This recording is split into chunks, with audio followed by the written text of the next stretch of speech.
Breaking news చూస్తున్నాం. చిత్తూరు జిల్లా కుప్పంలో దారుణం జరిగింది. వ్యక్తిని హత్య చేసి ఇంట్లోనే పూడ్చిన ఘటన వెలుగులోకి వచ్చింది. ఈ సంఘటన అమరావతి కాలనీలో చోటు చేసుకుంది. సమాచారంతో ఘటనా స్థలానికి చేరుకున్న పోలీసులు మృతుడు కుప్పంకు చెందిన శ్రీనాథ్ గా గుర్తించారు. ఆర్థిక లావాదేవీల కారణంగా శ్రీనాథ్ ను హత్య చేసినట్లు సమాచారం. గత నెల 27న శ్రీనాథ్ అదృశ్యమయ్యాడు. ఆర్థిక లావాదేవీల కారణంగా శ్రీనాథ్ ను రామకుప్పం మండల మద్దనపల్లికి చెందిన ప్రభాకర్ హత్య చేసినట్లుగా పోలీసులు అనుమానం వ్యక్తం చేస్తున్నారు. ప్రభాకర్ పై గతంలో కేసు నమోదైంది. దీంతో ప్రభాకర్ ను అదుపులోకి తీసుకుని విచారిస్తున్నారు పోలీసులు.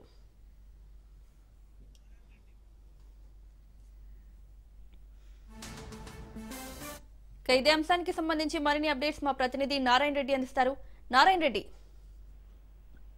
యశ్మోనిక, చిత్తూరు జిల్లా కుప్పం మున్సిపాలిటీ పరిధిలో దారుణమైన ఘటన వెలుగు చూసింది. కుప్పం మున్సిపాలిటీ పరిధిలోని అమరావతి కాలనీకి చెందిన శ్రీనాథ్ అనే వ్యక్తి గత నెల 27వ తేదీ నుంచి ఆచూకీ తెలియకపోవడంతో వారి కుటుంబ సభ్యులు పోలీస్ స్టేషన్ లో ఫిర్యాదు చేశారు. ఈ క్రమంలోనే శ్రీనాథ్, ప్రభాకర్ అనే వ్యక్తులు స్నేహితులుగా ఉన్నారు. వీరి మధ్య కొద్ది ఆర్థిక లావాదేవీలు ఉన్నట్లు కూడా తెలుస్తుంది. ఈ క్రమంలోనే అంటే ఈ గత నెల 27వ తేదీన శ్రీనాథ్ అనే వ్యక్తిని హత్య చేసినట్లుగా కూడా ప్రభాకర్ తెలుస్తోంది. దీనికి సంబంధించి ప్రభాకర్ ని పోలీసులు అదుపులోకి తీసుకొని అతను విచారించిన నిర్మాణంలో ఉన్న ఓ ఇంట్లో కూడా ఆ యొక్క శ్రీనాథ్ ను హత్య చేసి అతన్ని ఆ ఇంట్లోనే పూడ్చిపెట్టినట్టుగా కూడా పోలీసులు గుర్తించారు. దీనికి సంబంధించి ఈ రోజు ఉదయం నుంచి డాగ్ స్క్వాడ్ అలాగే క్రూజ్ టీమ్ కూడా రప్పించి వారి ఆధ్వర్యంలో కూడా ఆ యొక్క పూడ్చిపెట్టిన శవాన్ని కూడా వెలికి తీసే ప్రయత్నాలు జరుగుతున్నాయి. ఇప్పుడు కూడా జరుగుతున్నాయి. దానికి సంబంధించి ఆ యొక్క మృతదేహాన్ని వెలికి తీసే కార్యక్రమం జరుగుతుంది. దీనికి సంబంధించి పూర్తిగా పోలీసులు అన్ని కోణాల్లో కూడా విచారిస్తున్నట్లు కూడా తెలుస్తుంది. Monika. Right Narayana Reddy, thank you. కేంద్ర మంత్రి బండి సంజయ్ సంచలన వ్యాఖ్యలు చేశారు. మతాలను మార్చుకుంటే దేవుళ్లను మోసం చేసినట్లే అన్నారు. కూకట్పల్లి కాపు వెల్ఫేర్ అసోసియేషన్ ఆధ్వర్యంలో ఏర్పాటు చేసిన కార్తీక మాస వనభోజన కార్యక్రమానికి బండి సంజయ్ ముఖ్య అతిథిగా హాజరయ్యారు. ఇతర మతాల్లో చేరిన హిందువులు పునరాలోచన చేస్తున్నారని బండి సంజయ్ తెలిపారు. హిందూ సనాతన ధర్మ రక్షణే తన లక్ష్యమన్నారు. ఏ కుల సంఘమైనా హిందూ ధర్మం కోసం పనిచేయాలని సూచించారు.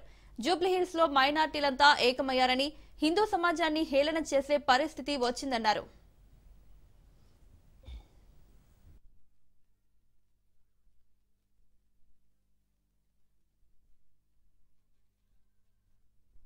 నిన్న జూబ్లీహిల్స్ అంటే ఎలక్షన్ జరిగినాయి. సరే, రాజకీయాలు ఇవ్వడే కానీ ఇవాళ అందరూ మైనార్టీలు అందరూ ఒకటే పేరు. కానీ హిందూ సమాజాన్ని అలా హేళన చేసే పరిస్థితి వచ్చింది.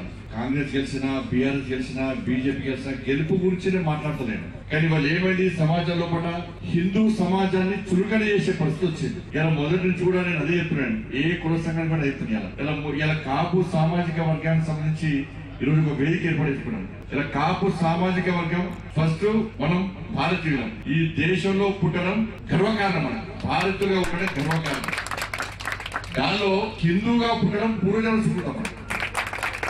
ఇలా హిందువులుగా పుట్టినాం కాబట్టి ఈ వనభోజనాలు పెడుతుంది. ఇవాళ ఉసిరి చెట్టుకు పూజ చేసినాం, శివలింగానికి పూజ చేసినాం. వేరే ఏ మతాలకు వనభోజనాలు ఉన్నాయి. వాళ్ళ హిందూ ధర్మంలో ఉంటాం కాబట్టి ఈ వనభోజనాల పేరుతో మనం పండుగ చేసుకునే ప్రయత్నం చేస్తున్నాం. మనం మీరందరూ ఐక్యతగా ఉండండి. హిందూ ధర్మానికి ఆపదొస్తే కాపు సంఘం సభ్యులు, కాపు సంఘం అంతా కూడా రోడ్డుకి ఎక్కి కాషాయం జెండా పట్టుకొని జై శ్రీరామ్ గర్జిస్తే కాపిస్తే దాన్ని స్ఫూర్తి చేసుకుని అదే కాపు సంఘం వాళ్ళు హిందూ ధర్మం కోసం పనిచేస్తున్నారట.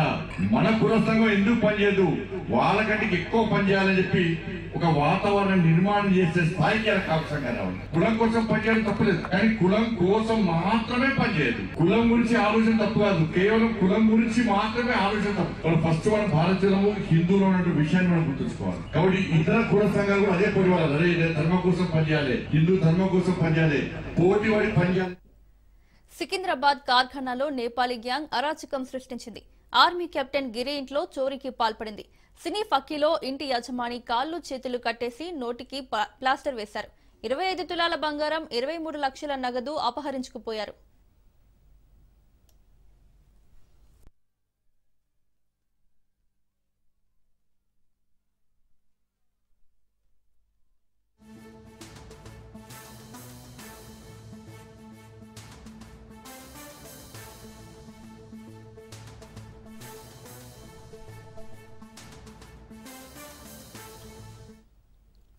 సికింద్రాబాద్ కార్ఖానాలో నేపాలీ గ్యాంగ్ అరాచకం సృష్టించింది. ఆర్మీ కెప్టెన్ గిరి ఇంట్లో చోరీకి పాల్పడింది. సినీ ఫక్కీలో ఇంటి యజమాని కాళ్లు చేతులు కట్టేసి నోటికి ప్లాస్టర్ వేశారు. 25 తులాల బంగారం, 23 లక్షల నగదు అపహరించుకుపోయారు. అందరూ కూడా 10 గంటల ఇంటికి పోయిన తర్వాత నైట్ ఇతను కూడా వచ్చేసి ఇంట్లో పడుకున్నాడు. రాత్రి 12:15 ప్రాంతంలో 4 వ్యక్తులు ఇతని రూమ్లోకి వచ్చేసి ఇతని చేతుల్లో కొట్టేసి నోరుకి టేప్ వేసి చేతులు కట్టేసి బలవంతంగా మెల్లో చేతులు క్రీమ్స్ తర్వాత బ్లాస్టర్ తీసుకున్నాడు. ఇది బలవంతంగా లిక్విడ్ తాగడానికి ట్రై చేస్తే ఇతను రిజెక్ట్ చేసినాడు. కొంచెం అన్కాన్షియస్ యాక్షన్ చేస్తే వాళ్ళు వదిలేసి తర్వాత కబోర్డ్లో ఉన్న నీళ్ళ కొంత నగదు 97,000 క్యాష్ చెప్తున్నారు. తర్వాత కొంత గోల్డ్ ఆర్నమెంట్స్ తీసుకొని అయిపోయినారు. తర్వాత తగిన తర్వాత నేను వచ్చేసి పక్క వాళ్ళకి హెల్ప్ చేస్తే సెల్ ఫోన్లో కలపలేదు, పక్కన చేసుకున్నారు. దాంతో వీళ్ళు పక్కన వాళ్ళకి హెల్ప్ అని చెప్పేసి వాళ్ళు పోలీస్కి ధైర్యాన్ని కాల్ చేసేసి పోలీసు వెళ్ళినారు. వెళ్ళిన తర్వాత అతను పోలీసు సమాచారంలో వాళ్ళు తిరిగి వచ్చేసుకుంటే ఆ ఇంట్లో పనిచేసే లేడీ ఆమె కూడా ఉషా అని చెప్పుకుంటుంది, 60 years ఉంటుంది. ఆమె కొంచెం అన్కాన్షియస్గా ఉంటే ఆమెను హాస్పిటల్ షిఫ్ట్ చేశాం. ఆమెకి తర్వాత తెలిసిందంటే ఆమెకు బలవంతంగా ఏదో తాగించారు. దాంతో ఆమె అన్కాన్షియస్ అయిపోయింది. తర్వాత కెమెరాలు వెరిఫై చేసి వాళ్ళతో మాట్లాడితే 4 వ్యక్తులు బయట వాళ్ళు ఉన్నారు. ఇంట్లో పనిచేసే నేపాల్ సంబంధించిన పూజ రాజు అని చెప్పేసి ఇద్దరు లాస్ట్ 20% పనిచేస్తున్నారు. వాళ్ళిద్దరు అబ్స్కాండింగ్ ఉన్నారు. ఈ మొత్తం 6 మంది దీంట్లో ఇన్వాల్వ్ కూడా తెలుస్తుంది. ఒక 97,000 క్యాష్ ఉన్నాం. తర్వాత ఒక 15 తులాస్ దాకా గోల్డ్ ఆర్నమెంట్స్ పోయినాయి. మేమంతా టీమ్స్ ఫామ్ చేసేసి ఒక 6 టీమ్స్ ఫామ్ చేసాము. సీనియర్ ఆఫీసర్ విజిట్ చేశారు, ఎంక్వైరీ చేస్తున్నారు. లిక్విడ్ గంజాయి కలకలం రేపింది. రెడ్డివారిపల్లి స్వర్ణముఖి నది పరిసరాల్లో యువకులు విచ్చలవిడిగా గంజాయి మత్తులో జోగుతున్నారు. బాటిల్లో నింపి పొగబెట్టి ఆవిరితో మత్తులో జారుకుంటున్నారు యువకులు. రాత్రి వేళల్లో ఆకతాయిల వికృత చేష్టలకు స్థానికులు భయభ్రాంతులకు లోనవుతున్నారు. గతంలో ఎన్నడూ లేని విధంగా యువకులు లిక్విడ్ గంజాయి వాడకంపై స్థానికుల్లో ఆందోళన నెలకొంది. వీటిపై చర్యలు చేపట్టి రాత్రి వేళల్లో ఆకతాయిల ఆగడాలపై చర్యలు తీసుకోవాలని గ్రామస్తులు డిమాండ్ చేస్తున్నారు.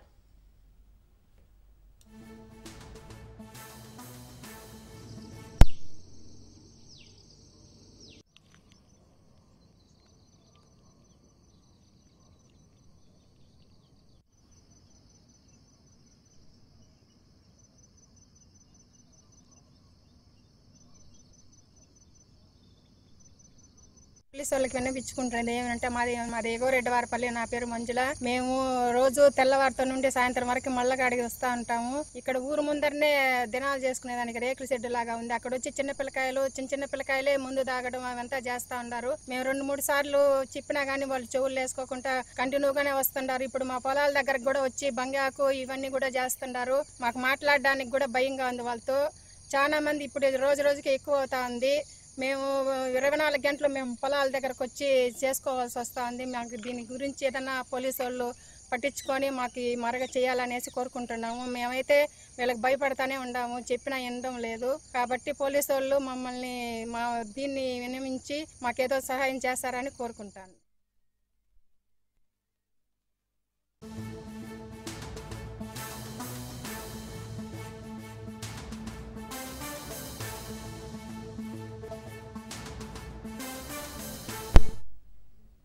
బ్రేకింగ్ న్యూస్ చూస్తున్నాం. కాంగ్రెస్ ప్రభుత్వం నిర్లక్ష్యం వల్ల రాష్ట్ర వ్యాప్తంగా రైతులు తీవ్ర ఇబ్బందులు పడుతున్నారని మాజీ మంత్రి హరీష్ రావు ఆగ్రహం వ్యక్తం చేశారు. రేవంత్ మాటలకు చేతలకు అసలు పొంతన లేదన్నారు. సిద్దిపేట జిల్లా మల్లారం గ్రామంలోని వడ్ల కొనుగోలు కేంద్రాన్ని పరిశీలించారు. కొన్న ధాన్యానికి 1,400 కోట్ల బకాయిలు పెట్టారని ఆగ్రహం వ్యక్తం చేశారు. బకాయిలు రైతుల ఖాతాల్లో వెంటనే జమ చేయాలని డిమాండ్ చేశారు. ఈ రాష్ట్రంలో మక్కలు పండించిన రైతులకు కొనుగోలు ప్రక్రియ ఆలస్యం చేశారు. కొన్న మక్కలకు కూడా ఒక్క రైతుకు ₹1 కూడా ఇప్పటిదాకా చెల్లించలేదు. ఎందుకు ఆలస్యం చేస్తా ఉన్నారు? దాదాపు ఇవాళ 6 లక్షల ఎకరాల్లో రాష్ట్రంలో మక్కలు పండినాయి. మక్కలు కొనడంలో ఇబ్బంది పెడతా ఉన్నారు. ఆ కొన్న మక్కలకు కూడా డబ్బులు ఇవ్వడం లేదు. వెంటనే మక్క పండించిన రైతులకు రాష్ట్ర వ్యాప్తంగా డబ్బులు విడుదల చేయాలని చెప్పి ప్రభుత్వాన్ని డిమాండ్ చేస్తా ఉన్నాం. ప్రభుత్వం దాని మీద రివ్యూ చేయాలని చెప్పి మేము కోరుతా ఉన్నాం. ఎప్పుడు రాజకీయాలే కాదు కదా, రైతుల గురించి కూడా పట్టించుకోండి. రైతులకు మీరు అన్ని మోసమే చేసినారు. ఇవాళ పత్తి రైతుల పరిస్థితి కూడా ఆగముంది. రాష్ట్రంలో కేంద్ర ప్రభుత్వం ఇవాళ బీజేపీ మాటలు చెప్తా ఉంది తప్ప పత్తి రైతులను అరిగోసపుచ్చుకుంటా ఉంది. రాష్ట్ర ప్రభుత్వ అధికారులు సతాయిస్తున్నారు. ఇవాళ కేంద్రంలో ఉన్న బీజేపీ ప్రభుత్వ ఆధ్వర్యంలో నడుస్తున్న CCI కూడా సరిగ్గా కొనుగోలు చేయకపోవడం వల్ల పత్తి రైతులు చాలా ఆందోళనలో ఉన్నారు. ఒకవైపు అకాల వర్షాల వల్ల పత్తి అంతా కూడా నల్లబడిపోయింది, పూత రాలిపోయింది, పత్తి రైతులకు దిగుబడి తగ్గింది, పెట్టుబడి కూడా రాని పరిస్థితి ఉన్నది. రోజుకు రాష్ట్రంలో 2-3 రైతులు ఆత్మహత్య చేసుకుంటా ఉన్నారు. ఎక్కడో ఒక దగ్గర రాష్ట్రంలో పాపం పత్తి రైతులు పంట దిగుబడి రాక, పెట్టుబడి రాక అప్పుల పాలైపోయి రైతులు ఆత్మహత్య చేసుకుంటున్నటువంటి పరిస్థితి ఉంది. పత్తి రైతులకేమో బీజేపీ ప్రభుత్వం 7 క్వింటాళ్ళు గ్రేడ్ 1 గ్రేడ్ 2 అని వాళ్ళు మోసం చేస్తారు. మక్క రైతులకేమో రాష్ట్ర ప్రభుత్వం కొనడం ఆలస్యం, కొన్న మక్కలకు ₹1 కూడా ఇప్పటిదాకా ఇయ్యదు. వడ్లు కొన్న రైతులకు పోయిన యాసంగి బోనస్ రాదు, ఇప్పటి బోనస్ రాదు. ఈ రకంగా రైతుల్ని ఇవాళ రాష్ట్ర కేంద్ర ప్రభుత్వాలు బాగా ఇబ్బంది పెడతా ఉన్నాయి. సీఎం రేవంత్ రెడ్డికి ధన్యవాదాలు తెలిపారు మంత్రి అసారుద్దీన్. రంగారెడ్డి జిల్లా శంషాబాద్ లో మంత్రి అసారుద్దీన్ ను ఘనంగా సన్మానించారు ద్వంద్వ పౌర సభ్యుడు ఇఫ్తిఖార్ షరీఫ్. ఈ కార్యక్రమంలో పాల్గొన్న ఎంపీలు Hanumantha Rao, Ravikumar Yadav, Hyderabad joint CP cake cut చేసి అజారుద్దీన్ ను గజమాలతో సన్మానించారు. త్వరలో మైనార్టీ శాఖ ఏర్పాటు చేసి ప్రభుత్వ పథకాలను పేద ప్రజలకు అందే విధంగా కృషి చేస్తానన్నారు అజారుద్దీన్.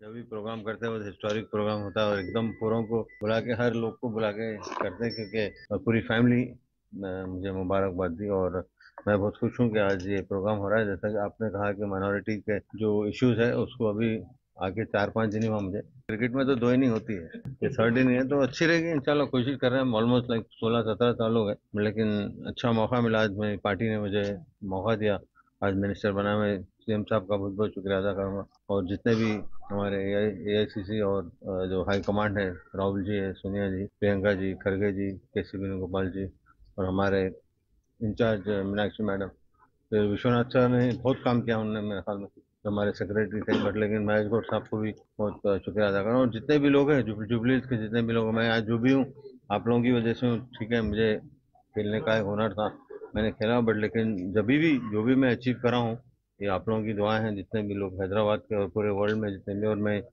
जुबली हिल्स के स्पेशली लोगों का बहुत बहुत शुक्रिया अदा करूँगा कि जब मैं इलेक्शन लड़ा था उन्होंने मुझे बहुत ज़बरदस्त तरीके से सराहा और मुझे इतने कम वक्त में हम इतने वोट्स मुझे मिले थे, उनका बहुत बहुत शुक्रिया अदा करता हूँ। और हमें जो नवीन यादव आज हमारे नए MLA बने उनको भी बहुत बहुत मुबारकबाद देता हूँ और उम्मीद करता हूँ कि वो अच्छा काम करें और अपने कॉन्स्टिट्यूंसी के लोगों के चेहरे पे और मुंह पे हंसी लें।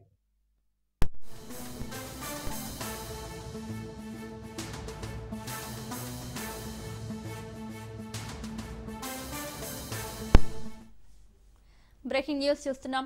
విద్యార్థుల మధ్యాహ్నం భోజనంలో ఇనుప ముక్క రావడం కలకలం సృష్టిస్తోంది. హైదరాబాద్ మాధాపూర్ ఫిజిక్స్ వాళ్ళ కాలేజ్లో ఈ ఘటన చోటు చేసుకుంది. ఇనుప ముక్కలు కనిపించడంతో ప్రిన్సిపాల్ కు ఫిర్యాదు చేశారు. అయితే తిరిగి ప్రిన్సిపల్ తమపై ఆగ్రహం వ్యక్తం చేస్తున్నారంటున్నారు విద్యార్థులు. గతంలో ఇదే తరహా భోజనం నాణ్యతపై పలుమార్లు ప్రశ్నించామంటున్నారు విద్యార్థులు. యాజమాన్యం తీరు మారడం లేదని విద్యార్థులు మండిపడుతున్నారు. భారీగా ఫీజులు వసూలు చేస్తారు కానీ నాణ్యమైన భోజనం పెట్టడం లేదని ఆగ్రహిస్తున్నారు విద్యార్థులు.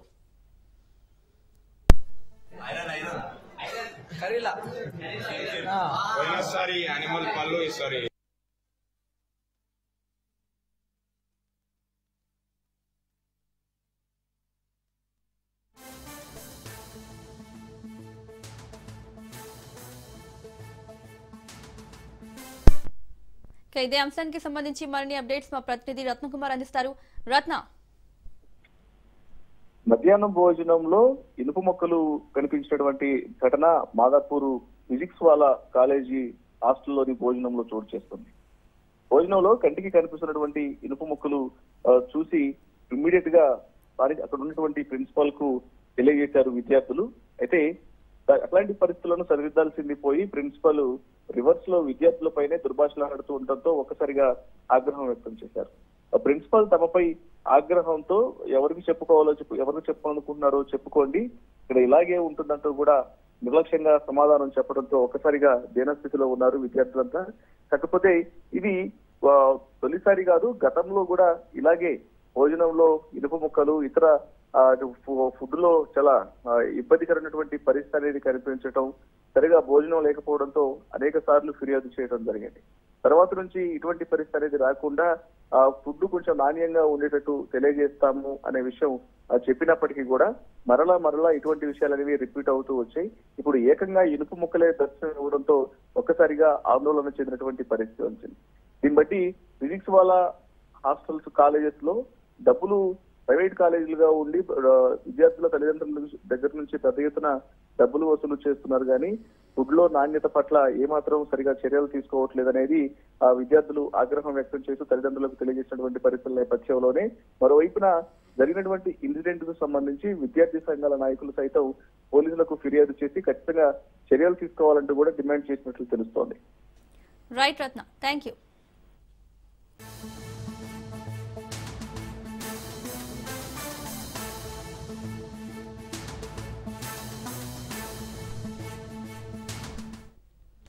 బ్రేకింగ్ న్యూస్ చూస్తున్నాం. హైదరాబాద్ కార్ఖానా పోలీస్ స్టేషన్ పరిధిలో భారీ దోపిడీ జరిగింది. గండ్రాక్ ఎన్క్లేవ్ లో నివసిస్తున్న కెప్టెన్ ఇంట్లో ఈ ఘటన చోటు చేసుకుంది. ఇంట్లో పనిచేసే నేపాల్ కు చెందిన వ్యక్తి మరో 4గురితో కలిసి ఈ దోపిడీకి పాల్పడినట్లు పోలీసులు ప్రాథమికంగా నిర్ధారించారు.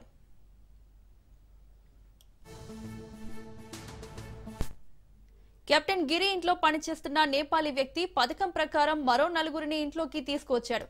అనంతరం ముఠా సభ్యులు గిరిపై కర్రలతో దాడి చేసి ఆయన్ను కట్టేశారు.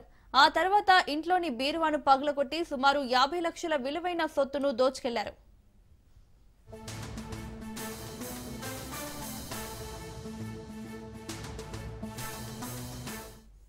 ఇదే అంశానికి సంబంధించి మరిన్ని అప్డేట్స్ మా క్రైమ్ బ్యూరో చీఫ్ మధు అందిస్తారు. మధు, సికింద్రాబాద్ లో జరిగిన ఈ దోపిడీకి సంబంధించి అప్డేట్స్ ఏంటి? మాజీ సైనిక అధికారి ఎవరైతే ఉన్నారో అతని ఇంట్లో జరిగినటువంటి ఈ చోరీకి సంబంధించి ప్రస్తుతం దర్యాప్తు అయితే మొదలైంది. దాదాపు 50 లక్షల విలువైనటువంటి డబ్బులు, బంగారు నగలను దొంగలించడం అయితే దొంగలించి దొంగలు అక్కడి నుంచి పారిపోయినట్టుగా తెలిసింది. అయితే ప్రధానంగా కూడా ఏదైతే గన్రాక్ ఎన్క్లేవ్ లోని అక్కడ నివాసం ఉంటున్నటువంటి కెప్టెన్ గిరి అనేటటువంటి వ్యక్తి ఇంట్లో ఈ చోరీకి సంబంధించి ప్రస్తుతం పోలీసులు కేసు నమోదు చేసుకుని దర్యాప్తు అయితే మొదలు పెట్టారు. గత 2 సంవత్సరాలుగా ఇతని ఇంట్లో పనిచేస్తున్నటువంటి నేపాలీ దంపతులు ఎవరైతే ఉన్నారో వాళ్ళు పక్కా ప్రణాళిక ప్రకారమే దొంగతనం చేసినట్టుగా అయితే పోలీసులు అనుమానిస్తున్నారు. రైట్ ను ఇంట్లో పనిచేసే నేపాలీకి సంబంధించినటువంటి రాజేంద్ర సాహి, అతని భార్య పూజ, మరొక 4గురితో కలిసి దొంగతనం చేసినట్లు పోలీసులు గుర్తించారు. అయితే ఇంట్లో పనిచేసేటటువంటి నేపాలీ దంపతులు మరో 4గురితో కలిసి ఒక పక్కా ప్లాన్ వేసి ఈ చోరీకి పాల్పడినట్టుగా అయితే పోలీసులు పేర్కొనడం జరిగింది. అయితే సినీ ఫక్కీలో ఇంటి యజమాని కాళ్ళు చేతులు కట్టేసి మూతికి ప్లాస్టర్ వేసి నగలు ఏవైతున్నాయో వాటన్నిటి కూడా దొంగలించి పరారయ్యారు. అయితే ఆయన మొహానికి కాళ్లకు సైతం గాయాలవ్వడంతో ఆయనకు ప్రాథమిక చికిత్స అయితే అందిస్తున్నారు. ఈ దొంగతనంలో 25 తులాల బంగారు ఆభరణాలతో పాటు 23 లక్షల నగదును కూడా దొంగలించడం అయితే జరిగింది. కేసు నమోదు చేసుకున్నటువంటి కార్ఖానా పోలీసులు ప్రస్తుతం 6 ప్రత్యేక బృందాలను ఏర్పాటు చేసి దర్యాప్తు అయితే మొదలు పెట్టారు. తిరుమలగిరి ఏసీపీ రమేష్ ఆధ్వర్యంలో ప్రత్యేక టీంలు అయితే వేగవంతం జరిగింది. ఇక్కడ ఒకటి, ఎవరైతే మిలిటరీలో పనిచేసినటువంటి అధికారులు ఉన్నారో అతను ఇంట్లో ఉన్న సమయంలో పూర్తిగా కూడా అక్కడికి వచ్చినటువంటి ఒక 4 దుండగులు, దాంతోపాటు ఇంట్లో పనిచేసేటటువంటి ఈ నేపాలీ ఫ్యామిలీ, వీళ్ళందరూ కలిసే పక్క ప్లాన్ వేసి ఎవరు లేని సమయంలో ఈ దొంగతనం చేయాలి అని ఒక పథక రచన వేసుకుని ఈ దొంగతనానికి అయితే పాల్పడడం జరిగింది. అంటే చాలా కాలం నుంచి పనిచేస్తున్నారు కాబట్టి నమ్మకంగానే ఉంటారు, ఎక్కడ ఎటువంటి ఇబ్బందులు లేవనుకున్నారు. కానీ నమ్మకంగానే ఉంటూ ఇంట్లో పనిచేస్తున్నటువంటి వాచ్మెన్ ఫ్యామిలీ చివరికి ఇలా పరితెగించడంతో రైట్ నౌ పోలీసులు దీనికి సంబంధించి వీళ్ళు ఎక్కడికి వెళ్ళి ఉంటారు అనే దాని మీద వివరాలైతే ఆరా తీయడం జరుగుతుంది. డెఫినెట్ గా విత్ ఇన్ 24 hours లేదా 2-3 రోజుల్లోనే ఈ దోపిడీకి పాల్పడినటువంటి ముఠాను పోలీసులు పట్టుకునే అవకాశం అయితే కనిపిస్తుంది. అయితే మధు, ఆర్మీ కెప్టెన్ ఇంట్లోనే చోరీ జరగడాన్ని ఎలా చూడాలంటారు? అంటే ఇక్కడ ఒకటి, ఆ కెప్టెన్ అతను ఆల్రెడీ రిటైర్డ్ అయ్యారు, అతను ఇంట్లో ఉంటున్నారు, సింగిల్ గా ఉండడం, ఇంట్లో ఫ్యామిలీ కూడా బయటకు వెళ్ళిన నేపథ్యంలోనే ఇదే ఖచ్చితంగా సరైన సమయం అనుకుని ఆ ఫ్యామిలీకి సంబంధించినటువంటి వాళ్ళు ఎవరు లేకపోవడంతో ఈ నేపాలీ ఫ్యామిలీ ఇక ఈ దొంగతనానికి ముందుగానే పథకర వేసుకున్నారు అని చెప్పడానికి ఎటువంటి డౌట్ లేదు. ఎందుకనుకుంటే ఇతను సింగిల్ గా ఉన్న సమయంలోనే ఇంకా ఎవరు రారు, ఇంకా ఇతని కాళ్ళు చేతులు కట్టేసి ఇంకా ఇంట్లో ఉన్నటువంటి బంగారం ఎక్కడ పెడతారు ఏంటంతా వీళ్ళకు ముందుగానే ఐడెంటిఫై ఉంటుంది. ఈ నేపథ్యంలోనే ఇంకా వాళ్ళు బరి తెగించేసి ఇంక మమ్మల్ని ఏం చేస్తారు అంటే అతను ఆర్మీ అయినా సరే ఇంకా మమ్మల్ని ఎవరు చేయలేరు, మేము దొంగతనం చేయాల్సి వస్తుంది, చేస్తున్నాము అనుకుని ఫిక్స్ అయిపోయి డెఫినెట్ గా కూడా ఈ దారుణానికి అయితే పాల్పడ్డారు. కానీ ఎప్పటికీ కూడా ప్రాణాపాయం లేదు. వాళ్ళు కేవలం బంగారం, నగదు ఏవైతే ఉన్నాయో బంగారంతో పాటు డబ్బులు తీసుకుని అయితే పారిపోయారు. Right Madhu, thank you.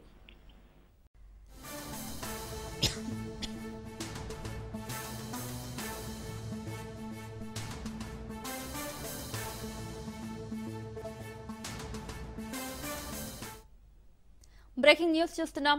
తమ్ముడి ప్రేమ పెళ్లికి సహకరించాడనే కోపంతో అన్నను కిడ్నాప్ చేసి దారుణంగా హతమార్చిన ఘటన మహబూబ్ నగర్ జిల్లా నవాబుపేట మండలంలో యన్మన్ గండ్లలో వెలుగు చూసింది.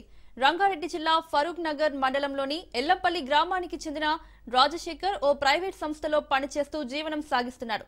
ఎల్లంపల్లికి చెందిన ఓ యువతిని కొద్ది రోజులుగా ప్రేమిస్తున్నాడు. ఈ నెల 8న చంద్రశేఖర్ తాను ప్రేమించిన యువతితో కలిసి ఇంట్లో నుంచి వెళ్లిపోయి వివాహం చేసుకున్నాడు. ఈ నేపథ్యంలో యువతి కుటుంబ సభ్యులు ఎంత వెతికినా వారి ఆచూకీ లభించలేదు. దీంతో ఈ నెల 12న యువతి సోదరుడు వెంకటేష్ చంద్రశేఖర్ కు అతని అన్న రాజశేఖర్ సహకరించాడన్న కోపంతో మరికొందరితో కలిసి రాజశేఖర్ ఇంటికి వచ్చాడు. మాట్లాడతామని బయటకు తీసుకొచ్చి కారులో ఎక్కించుకుని మార్గ మధ్యలో కొట్టి చంపేశారు.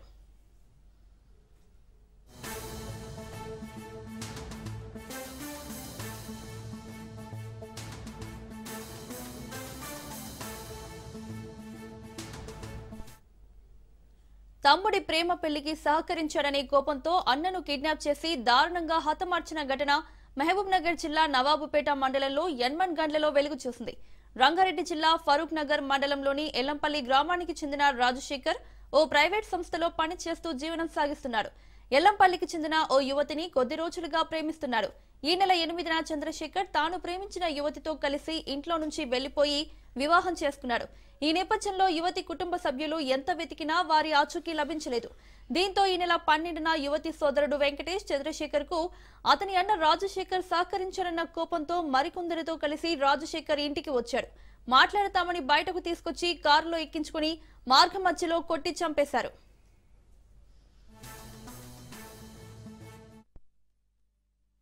నా పేరు మల్లేష, ఎల్లంపల్లి. నా కొడుకులు చంద్రశేఖరు చాలా వెంకటేష్ బిడ్డ ప్రేమించుకున్నామని చెప్పి తెలిసినాక వాళ్ళు 8 తారీఖు పోయిన నెల 9 తారీఖు నాడు ఆ పిల్లని తీసుకుపోతే మళ్ళా ఎంబడే బెవర్లీస్ కంప్లైంట్ ఇచ్చి వెంకటేష్ రిటర్న్ పంపి ఆయన బిడ్డని ఇంట్లోకి దొప్పుకున్నాడు. మా పిల్లని ఆ పోలీస్ స్టేషన్ లేసి కొట్టిపించారు. ఏజ్ లేదు అని చెప్పి ఆ పిల్లని ఇంట్లోకి దొప్పిండ్రు. 16 ఏళ్ళు అంటే ఇప్పుడు లెక్క చూస్తే 19 ఏళ్ళు ఉంటాయి. ఇక అనవసరంగా మా వాడిని బాగా కొట్టిండ్రు. నా 2 కొడుకులో కొట్టిండ్రు. ఇక రోజు సరే అని చెప్పి మేము ఆగినాము. మళ్ళా నెక్స్ట్ నాడు మళ్ళా అదే 8 తారీఖు 9 తారీఖు నాడు మళ్ళా పిల్లకి ఫోన్ చేసి మా నాయన బాగా కొడుతున్నాడు, నాకు ఉరేసిండు, దూలానికి ఎదుగుతున్నాడు, ఇక నాకు ఎట్లయినా వచ్చి తోలుకపో లేకపోతే నేను చచ్చిపోతాను అని ఆ పిల్ల మా చిన్నవాడికి చంద్రశేఖర్కి ఫోన్ చేస్తే వాడు ఎవరికి వెళ్ళకుండా వెళ్ళిపోయి ఎక్కడ పోయాడో తెలియదు. మాకు కూడా తర్వాత తెలిసింది. వాళ్ళని దగ్గర ఉన్న నా గురించి ఏం ఎది పెట్టుకోకండి, నేను పోలీసుల దగ్గరికి పోయినా నాకు సహకరించారు. వాళ్ళు పెళ్లి కూడా అదే దండలు మార్చి పెళ్లి చేసిండ్రు. మీరేం మంచిగా ఉండండి అని చెప్పి చేసిండు ఆయన. ఇక నెక్స్ట్ ఏం చేసిండే మా రాజశేఖర్ మొయినాబాద్ పోలీసులు చెక్ చేసి ఫోన్లలో అదే వెంకటేష్ ఫోన్లలో ఇన్నిసార్లు నేను ఫోన్ చేసినప్పుడు నీకు క్యాల్ లేదా అని అడిగిండు. అడిగినందుకు ఆయన మీద పగబట్టి వాడిని ఎంబడేసుకొని నీవే పంపిన కొడుకు అని చెప్పి వాడిని వెంబడించి కార్లు వేసుకొని పోయి బుధవారం నాడు కార్లు వేసుకొని పోయి ఎక్కడెక్కడ తిప్పిండో ఏం చేసిండో అమ్నాథం. ఇక మొన్న మాత్రం మాకు శివమయ్య కనిపించింది సార్, వాళ్ళు పోలీసు వాళ్ళు చెప్తేనే.